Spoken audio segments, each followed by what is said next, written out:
देखो यहाँ पे बताए थे कि सबसे ज्यादा जो है दांत किस टाइप के व्यक्ति को होता है। अच्छा बता, पूरे जीवन काल में हम मतलब दांत कितना होता है पूरे जीवन काल में? 52 को। बता, किशोरावस्था में बच्चे को दांत कितना रहता है? 28 रहता है। कितना रहता है? 28। बताए, लेकिन लिखा है नहीं सच्ची, ठीक ना?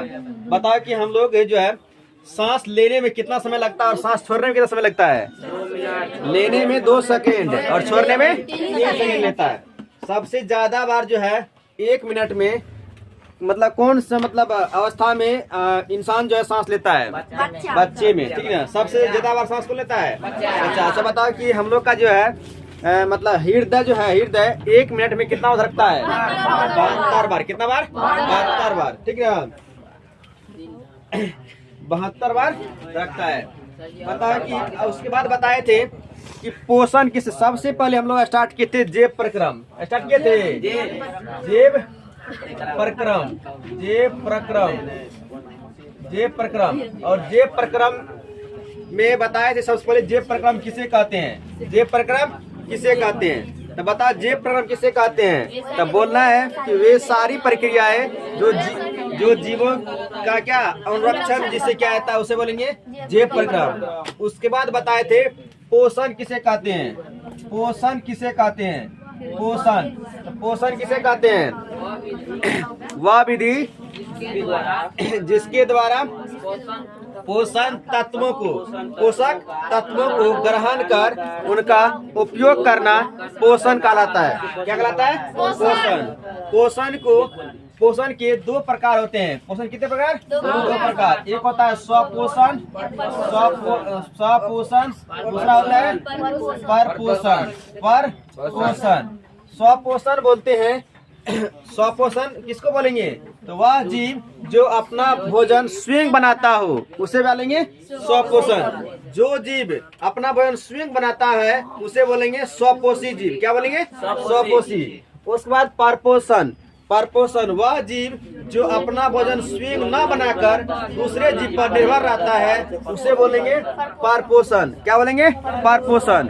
या वह जीव जो दूसरे पर निर्भर रहता है उसे बोलेंगे परपोषी। क्या बोलेंगे उसको? परपोषी। स्वपोषी का सबसे एक एग्जाम्पल है हरे पेड़ पौधा। सभी हरे पेड़ पौधा जितना भी पेड़ पौधा है सब क्या है? स्वपोषी आता है। क्या आता है? पूछेगा कि पेड़ पौधा जो है मतलब किस प्रकार का पोषण है? स्वपोषण की परपोषण? स्वपोषण। पूछेगा कि मनुष्य जो है किस प्रकार का पोषण है? परपोषी जीव है। कैसी? परपोषी, क्योंकि मनुष्य अपना खुद भोजन नहीं बनाता है, ठीक ना। उसके बाद परपोषण को भी कितने भागों में बांटा गया था? परपोषण को 3 भागों में। पहला है प्राणी, पहला बताए थे मृत जीवी, मृत जीवी पोषण।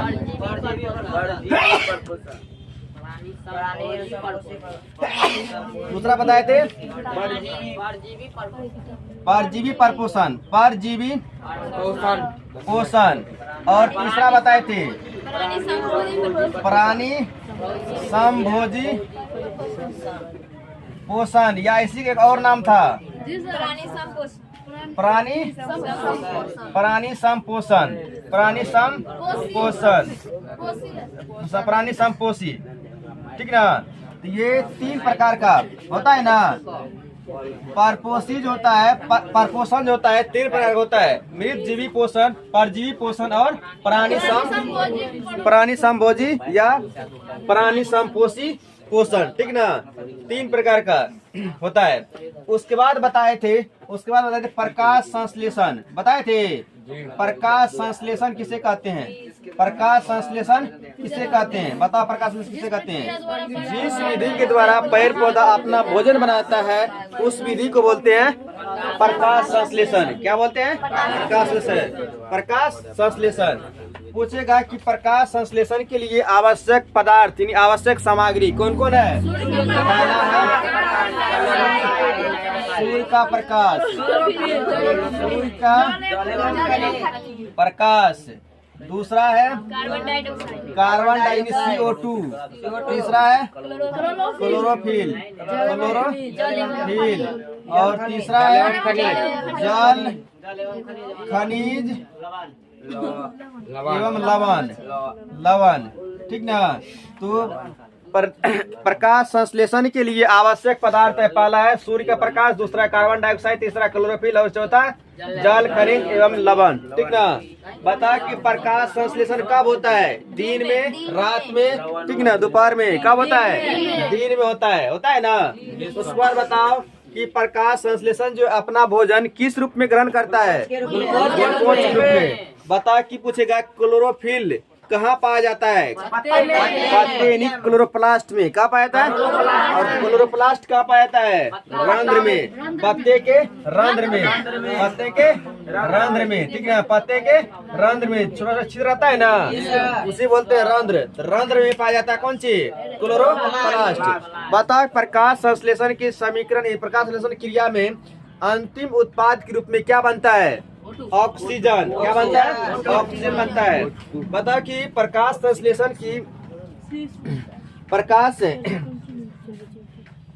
कौन सी प्रक्रिया द्वारा वायुमंडल में ऑक्सीजन का संतुलित बना कर रखता है? कौन सी प्रक्रिया जो है, कौन सी अभिक्रिया जो है वायुमंडल में ऑक्सीजन का संतुलन बना कर रखता है? प्रकाश संश्लेषण। कौन सा? प्रकाश संश्लेषण। बता कि ग्लूकोज का सूत्र क्या होता है? C6H12O6 होता है ना। ठीक है, यहाँ तक बता दिए थे। एक और क्वेश्चन बताए थे अमीबा के बारे में। अमीबा के बारे में बताए थे ना। अमीबा, बता कि अमीबा किस प्रकार के जीव है? एक कोश के बहुकोषीय है? एक कोषीय जीव। मृत जीवी है कि मृत जीवी है कि मतलब जीवित जीवी है? मृत जीवी मतलब मरा हुआ जीव में रहता है। ठीक, बता कि ये और ये क्या है? यह मृदु जलीय पदार्थ है। कैसा? मृदु जलीय, मतलब कि मृदु जलीय पदार्थ उसको बोलेंगे जिसमें कि कुछ मात्रा नहीं रहता है। ठीक ना, जिससे लवण का मात्रा नहीं रहता है। ठीक ना, आयरन की मात्रा नहीं रहता है, कुछ भी नहीं रहता है। ठीक ना, पूरा शुद्ध रहता है। ठीक ना, जैसे में वर्षा का पानी। और बताए थे कि ये जो इसका नाम क्या, बताओ इसका नाम क्या है? अमीबा है ना इसका नाम? अमीबा, इसका नाम क्या है? अमीबा है। इसका नाम क्या है? इसका नाम क्या है? अमीबा है। इसका नाम अमीबा है ना। अमीबा का कोई निश्चित आकार नहीं होता है। जिस प्रकार हम लोग को भोजन करने के लिए कुछ स्पेशल अंग दिया है, ठीक ना, उस प्रकार से अमीबा के कोई भोजन करने के लिए कोई विशेष अंग नहीं दिया गया है। ये अपना भोजन जो है ये किस विधि द्वारा ग्रहण करता है? कूटपाद के द्वारा। कूटपाद के द्वारा। ठीक ना, कूटपाद के द्वारा। और ये कूटपाद के मतलब भोजन ग्रहण और बाहर निकालने के कारण जो है ना, इसका आकार क्या? अनिश्चित रहता है। ठीक ना, कभी आकार देखो, इसमें 3 फिगर बनाए, तीनों फिगर क्या? अमीबा का फिगर है। तीनों फिगर लेकिन अलग अलग है ना। इसका मतलब अलग, इसी कारण भोजन को ग्रहण करने और बाहर निकालने के कारण जो है ये अनिश्चित होता है। ठीक ना, अनिश्चित होता है। ठीक ना, यहाँ तक हम बता दिए थे। ठीक ना, आज हम लोग पढ़ेंगे पैरामेशियम। क्या पढ़ेंगे? पैरामेशियम। ठीक है, देखो इससे पहले हम लोग पढ़े थे अमीबा के बारे में। ठीक ना, जिस तरह से अमीबा एक अमीबा कैसा प्राणी संपोषी जीव था, उसी प्रकार ये भी है एक प्राणी संपोषी जीव है। ठीक ना, पैरामेशियम भी। और अमीबा में क्या होता था कि उसमें स्पेशल मतलब विशेष अंग कोई नहीं था कि भोजन करने के लिए, लेकिन इसमें कुछ भोजन करने के लिए इसका मुख एक विशेष अंग दिया गया है जिसका नाम है कोशिका मुख। क्या नाम है? कोशिका मुख या साइटोस्टोम। ठीक ना, इसके लिए विशेष मतलब पैरामेशियम जो है, पैरामेशियम को भोजन करने के लिए एक विशेष अंग है, उसका नाम है कौन सी? कोशिका मुख।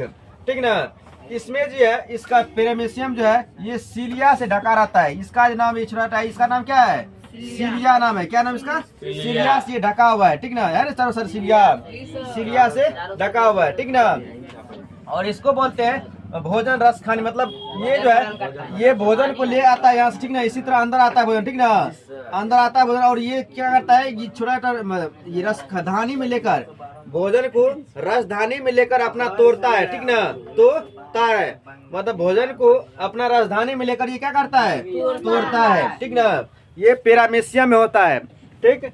अब बोल रहा है कि इसमें देखो क्या बोल रहा है कि यह एक कोशिकीय प्राणी समभोजी जीव है। जिस प्रकार से अमीबा एक कोशिकीय जीव था, उसी प्रकार ये भी क्या एक कोशिकीय जीव है, और ये प्राणी समभोजी जीव है। यह अमीबा की तरह मृदजलीय प्रोटोजोआ है। जिस प्रकार अमीबा जो है मृदजलीय जीव था, उसी प्रकार ये मृदजलीय प्रोटोजोआ है। इसका आकार निश्चित होता है, इसका आकार सेम इसी तरह है, कभी इसका चेंज नहीं होता है इसका आकार, ठीक ना। जिस प्रकार हम लोग अभी पढ़े थे अमीबा के बारे में, उसका आकार क्या होता है, अलग अलग होता है, ठीक ना। ये भोजन ग्रहण करने और मतलब बाहर निकालने का अलग अलग होता था, लेकिन इसमें मुख स्पेशल मुख दिया गया है, ठीक ना। तो इसका आकार जो है निश्चित रहता है, यानी निश्चित नियमित रहता है, चप्पल की तरह होता है। इसका शरीर सीलिया से ढका होता है। किससे ढका रहता है, सीलिया से ढका होता है। यह भोजन जिस अंग से करता है उसे कोशिका मुख या साइटोस्टोम कहा जाता है, साइटोस्टोम कहा जाता है। पूछेगा कि पैरामेशियम का जो है पूरा शरीर किसे ढका रहता है, सीलिया से। किसे, सीलिया से। पैरामेशियम जिस अंग के द्वारा भोजन ग्रहण करता है उस अंग का नाम क्या है, कोशिका मुख, कोशिका मुख। पूछेगा कि पैरामेशियम का जो है, पैरामेशियम का आकार किसके समान होता है, चप्पल के समान होता है, ठीक ना। पाचन तंत्र किसे कहते हैं, पाचन तंत्र किसे कहते हैं, तो सबसे पहले इसको जानना है आहार नाल, ठीक ना। आहार नाल, ठीक ना, जिससे के भोजन का मतलब हम लोग शरीर में मतलब पहुंचता है, ठीक ना। मनुष्य के सभी उच्च ग्रंथि जंतुओं में भोजन पाचन के लिए जो क्रिया होता है, ठीक ना, ये पाचन जो होता है क्रिया कहाँ होता है, आहार नाल से। पूछेगा कि मनुष्य में जो है भोजन को पचना कहाँ से स्टार्ट होता है, तो ये होता है मुख से। कहाँ से, मुख से, ठीक ना। आहार नाल से संबंध कर कि पाचन तंत्र किसे कहते हैं, इसका परिभाषा हो जाएगा कि आहार नाल से संबंधित, आहार नाल से संबंधित पाचन ग्रंथियां एवं पाचन क्रिया मिलकर, पाचन क्रिया मिलकर पाचन तंत्र का निर्माण करता है। पाचन क्रिया मिलकर पाचन तंत्र का निर्माण करता है, उसे बोलेंगे पाचन तंत्र। आहार नाल से संबंधित पाचन ग्रंथियां एवं पाचन क्रिया मिलकर किसका निर्माण होता है, पाचन तंत्र का निर्माण होता है, पाचन तंत्र का निर्माण होता है। फिर से याद रखना, पूछेगा कि पाचन तंत्र किसे कहते हैं, तो बोलना है कि आहार नाल से संबंधित, आहार नाल से संबंधित बोलना है, आहार नाल से संबंधित पाचन ग्रंथियां एवं पाचन क्रिया मिलकर पाचन तंत्र का निर्माण करता है, पाचन तंत्र का निर्माण करता है। बता किसको किसके परिभाषा याद हो गया। पूछेगा पाचन तंत्र किसे कहते हैं, तो बताना है कि आहार नाल से संबंधित पाचन ग्रंथियां एवं पाचन क्रिया मिलकर, पाचन ग्रंथियां एवं पाचन क्रिया मिलकर पाचन तंत्र का निर्माण करता है, ठीक ना। इसका परिभाषा याद हो गया, ठीक ना। इसी को जाके दो चार अपने से घर पे रिवीजन करेगा, लिखेगा, तो ऑटोमेटिक ज्यादा याद रहेगा, ठीक ना। यहाँ पे याद हो जाने का मतलब है कि घर पे जाकर उसको रिवीजन करो, ठीक ना, ज्यादा तक याद रहेगा। तो पाचन तंत्र किसे कहते हैं, आहार नाल से संबंधित पाचन ग्रंथियां एवं पाचन क्रिया मिलकर पाचन तंत्र का निर्माण होता है, पाचन तंत्र का निर्माण होता है। तो लिखना है आहार नाल से संबंधित, होता लिखना है इसका, आहार नाल से संबंधित, आहार नाल से संबंधित, आहार नाल से संबंधित, आहार नाल से संबंधित पाचन ग्रंथियां एवं पाचन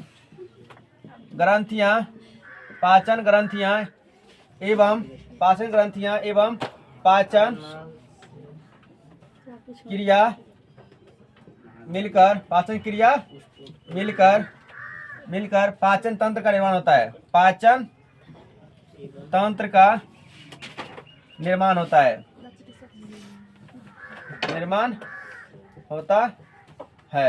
पाचन तंत्र का निर्माण होता है। अगला क्वेश्चन लिखना, अगला क्वेश्चन है आहार नाल किसे कहते हैं, आहार नाल किसे कहते हैं, आहार नाल किसे कहते हैं। देखो यहाँ पे आहार नाल किसे कहते हैं। देखो आहार नाल जो है मनुष्य तथा जंतुओं में, मनुष्य तथा सभी उच्च श्रेणी मतलब कि बड़े बड़े, ठीक है, जीव में, बड़े बड़े जीव में, उच्च तथा सभी उच्च श्रेणी के जंतुओं में, उस श्रेणी के जंतुओं में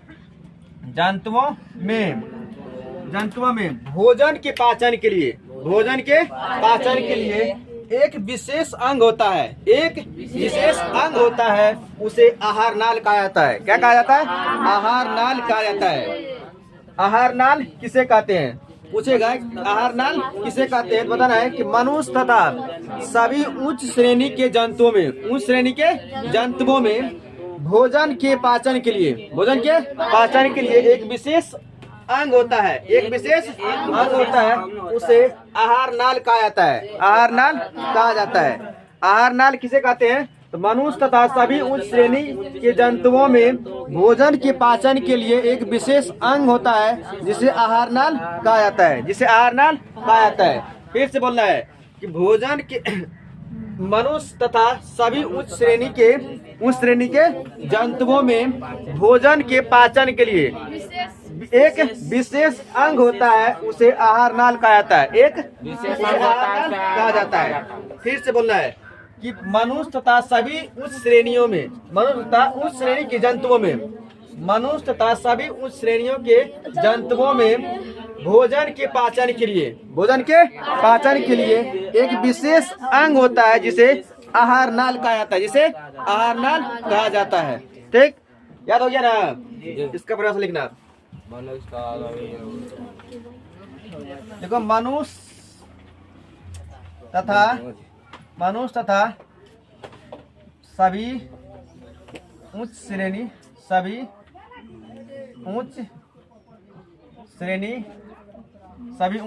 के जंतुओं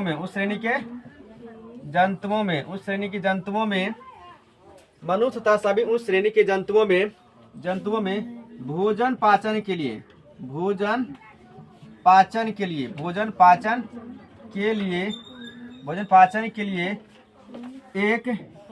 एक विशेष अंग होता है, एक विशेष अंग होता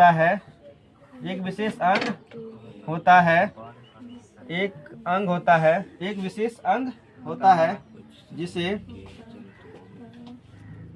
आहार नाल कहा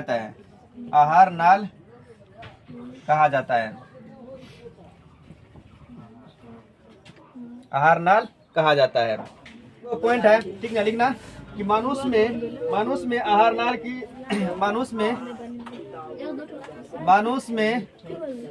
आहार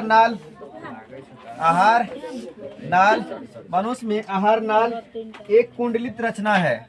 मनुष्य में आहार नाल एक कुंडलित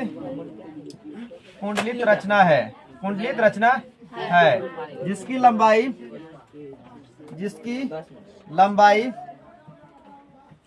लंबाई 8 से 10 मीटर का होता है। 8 से 10 मीटर का होता है या की होती है। मनुष्य में भोजन जो है,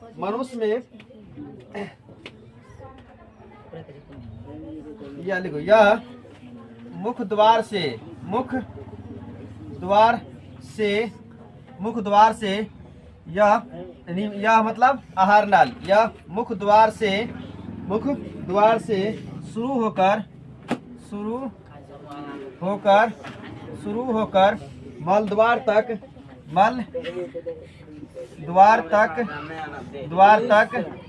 फैला रहता है, मल द्वार तक फैली रहती है। तो अभी हम लोग समझे कि आहार नाल किसे कहते हैं। मनुष्य तथा सभी उच्च श्रेणी के जंतुओं में भोजन पाचन के लिए एक विशेष अंग होता है जिसे आहार नाल कहा जाता है। मनुष्य में आहार नाल एक कुंडलित रचना है। कैसी रचना है? कुंडलित रचना है जिसकी लंबाई 8 से 10 मीटर की होती है। यह मुख द्वार से मतलब गले लग से, ठीक ना, नीचे जहाँ तक निकलता है, ठीक ना, यह मुख द्वार से शुरू होकर मल द्वार तक फैली रहती है। ठीक ना। इसके बाद हम लोग आगे क्लास कल देखेंगे।